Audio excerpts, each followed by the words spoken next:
नमस्कार। आम भारतीय मानकर गोटे अभ्यास अच्छी खाई सारा पर से पान मधुरी बा स्वाद को खाई था किंतु से जानती ना यह आम शरीर पर केते उपकार दे था।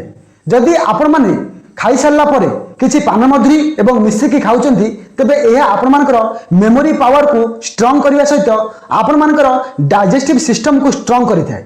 यह आपण मानकर हार्ट हेल्थ पर बहुत दरकारी होता है।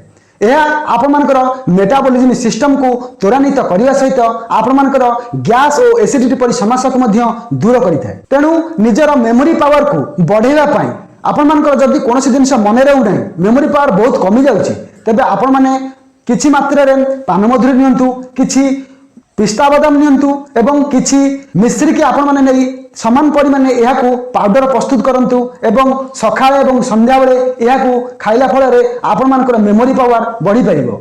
गैस जनित समस्या पई आपण माने प्रत्येक दिन सकाळे किछि पानी मधुरी को खाली पेट रे खांतु, देखिबे आपण मानकर गैस और एसिडिटी परि समस्या निश्चय दूर हो जिवो।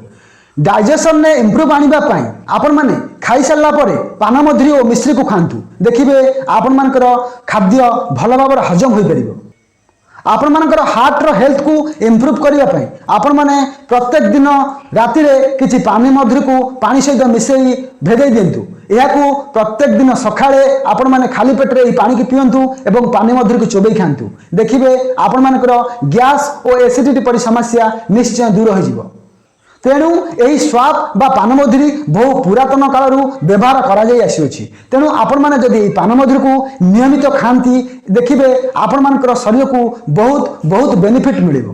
तेबे आज पई रहउची नमस्कार।